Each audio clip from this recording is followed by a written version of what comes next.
আসসালামু আলাইকুম, কি অবস্থা সবার, কেমন আছেন? আমি আজকে আপনাদেরকে দেখাবো ফ্রোজেন চালের গুঁড়া দিয়ে কিভাবে চিতই পিঠা বানানো যায় তার একটা ফুল ভিডিও। আমি প্রথমে এখানে হাফ চা চামচ লবণ দিয়ে দিচ্ছি।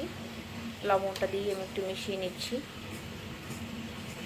একদম ফ্রোজেন চালের গুঁড়া, আমি সারা বছরের জন্য চালের গুঁড়া করে রাখি ফ্রিজে ডিপে আলাদা আলাদা জিপার ব্যাগের মধ্যে ঢুকিয়ে। যখন প্রয়োজন হয় আমি নামিয়ে নিই এবং সব ধরনের পিঠা বা চালের রুটি বলেন আমি করে নিই। তা আলহামদুলিল্লাহ আমার কোনো সমস্যা হয় না। আমি কোন ধরনের উপায়ে করি একটু আপনারা দেখেন। লবণ দিয়ে চালের গুঁড়োটা মেখে নিলাম। এটার মধ্যে অল্প অল্প হালকা কুসুম গরম পানি মিক্স করব আর মেখে নিব। একসঙ্গে বেশি পরিমাণ পানি না। তো আমি এটা এখন মেখে নিচ্ছি। দেখেন আমি কিন্তু একদম ফার্স্টেই পিঠাটা বানানোর জন্য যে ডোটা করতে হয় ওটা করে নিচ্ছি না। আমি শক্ত শক্ত করে একটা খামি করে নিচ্ছি আর ভালো করে চটকে নিচ্ছি। এভাবে একটু একটু করে পানি অ্যাড করব, দেখতে থাকেন। আরও কিছুটা পানি দিয়ে দিলাম, অল্প অল্প করে পানি অ্যাড করব আর এভাবে মেখে নেব। আর হচ্ছে এটা কিন্তু আতপ চাল সঙ্গে কাটাই নাজির মিক্স করে আমি গুঁড়োটা করে নিয়েছি। এখন আপনাদের প্রশ্ন থাকতে পারে যে বা জিজ্ঞাসা থাকতে পারে যে এটা কি ভেজা চালের গুঁড়া নাকি শুকনো চালের গুঁড়া? না, এটা ভেজা চালের গুঁড়া। আমি চালটাকে প্রথমে ধুয়ে চালনিতে ছেঁকে একদম ঝরঝরে করে নিয়েছি। দেন এটা আমি গুঁড়া করেছি। গুঁড়া করার পরে দেখা যায় চালের গুঁড়োটা অনেকটা গরম থাকে, তো ওটা ভালো করে আমি ঠান্ডা করে দেন আমি জিপার ব্যাগে করে ফ্রিজ আপ করেছি। তো দেখতে পাচ্ছেন আমি খামিরটা কতটুক পরিমাণ পানি দিয়ে শক্ত শক্ত করে নিয়েছি। এই যে দেখেন এভাবে। হ্যাঁ, তো হচ্ছে এভাবে করে আমি ভালো করে মথে 1 ঘন্টা রেস্টে রেখে দেব।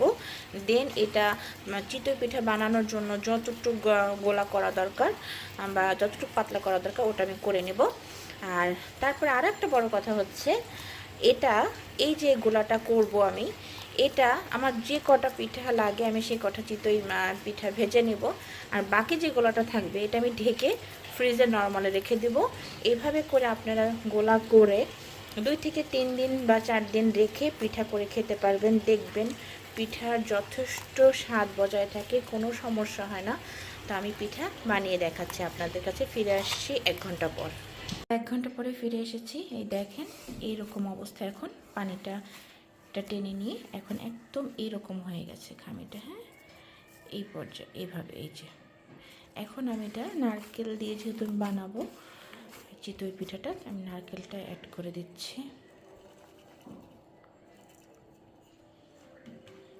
এটা দিয়ে মেখে নিচ্ছি ভালোভাবে। এরপরে আমি একটু একটু করে পানি দেব আর গোলাটা যেরকম থিকনেস থাকা দরকার আমি সেটা করে নেব। তো এই দেখেন আমার চিতই পিঠার বাটার রেডি। হ্যাঁ, এরকম থিকনেস করে আমি করে নিয়েছি। নারকেল দিয়েছি এটার ভিতরে। তো আমি একই ব্যাটার দিয়ে 2টো পিঠা বানাবো। এই হচ্ছে আমার চিতই পিঠা ভাজার জন্য সাজ। মাটির সাজগুলো ঢাকা শহরে অ্যাভেলেবেল কিনতে পাওয়া যায়, আমরা সবাই কম বেশি জানি। কিন্তু দেখা যায় অনেকে বলে যে মাটির সাজ ভেঙে যায়, টিকে না। এটার একটা সিস্টেম আছে। মাটির সাজটা নতুন কেনার পরে ধুয়ে আমরা যখন রান্না করি এটা চুলোর পাশে বা চুলোর নিচে রেখে এটা আরও ভালো করে পোড়াতে হবে। আর হচ্ছে লাস্টে একটু সরিষার তেল মেখে পোড়ালে এই সাজটা ফাটবে না এবং অনেক দিন টেকসই হবে।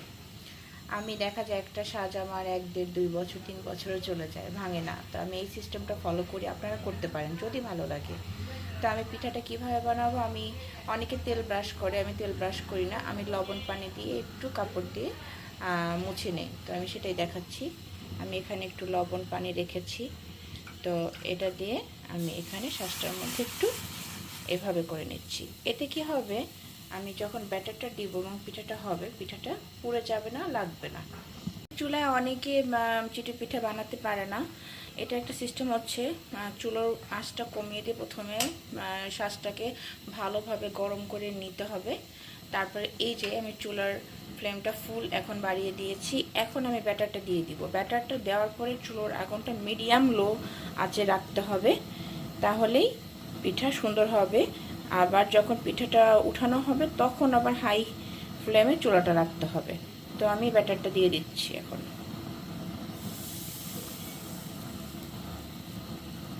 আমি এটা ঢেকে দেব। ঢেকে দিচ্ছি পিঠাটা। এখন আমি চুলার আগুনটা মিডিয়াম লোতে রেখে দেব।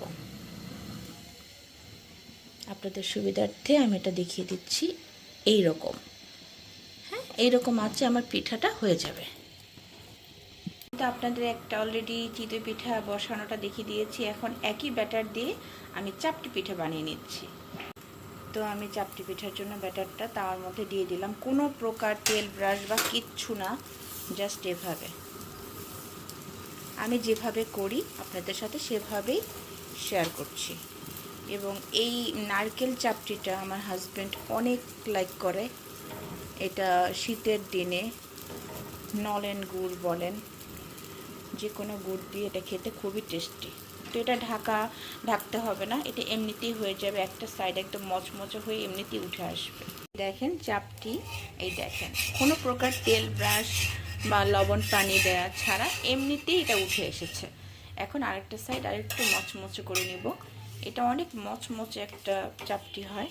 আমি অনেক পাতলা করে এটা দিতে পারি আলহামদুলিল্লাহ, এবং খেতে খুবই টেস্টি হয়। তো দেখলেন একই সাথে একই ব্যাটার দিয়ে দুটো পিঠা হয়ে গেল। ফ্রোজেন চালের গুঁড়া দিয়ে আমার পিঠাটা কেমন হলো ফাইনালি আপনাদেরকে দেখাচ্ছি। এই যে দেখেন পিঠাটা যেরকম অসংখ্য ছিদ্রযুক্ত হয়েছে সেরকম ফুলে উঠেছে। এই পর্যায়ে চুলার ফ্লেমটা আমি বাড়িয়ে দিব। এতে করে হবে কি, পিঠাটা তুলতে আপনাদের কোনো প্রকার প্রবলেম হবে না, এবং পিঠা তোলার প্রবলেম নিয়ে অনেকে খোঁচাখুচি করা হয়, তো সেটাও এখানে ফেস করতে হবে না। তো আমি দেখিয়ে দিচ্ছি, এই দেখেন ইজিলি, একদম ইজিলি উঠে গেল পিঠাটা, কোনো প্রকার খোঁচাখুচি কোনো কিছু ছাড়া। সো ডান। এই হচ্ছে একই ব্যাটার দিয়ে দুই রকম পিঠার লুক। এটা আমার কাছে খুব বেশি ভালো লাগে নলেন গুড় দিয়ে খেতে। আপনাদের কার কার ভালো লাগে আমাকে জানাবেন। হ্যাঁ, তাহলে আমি দেখিয়ে দিলাম যে ফ্রোজেন চালের গুঁড়া দিয়ে কত সুন্দর চিতই পিঠা হয়, এবং সঙ্গে মচমচে চাপটি পিঠা। দেখতেই পাচ্ছেন কতটা ক্রাঞ্চিযুক্ত পিঠাটা হয়েছে। ভালো লাগলে অবশ্যই আমার পেজটা একটা লাইক আর কমেন্ট করে শেয়ার করে পাশে থাকবেন। আল্লাহ হাফেজ।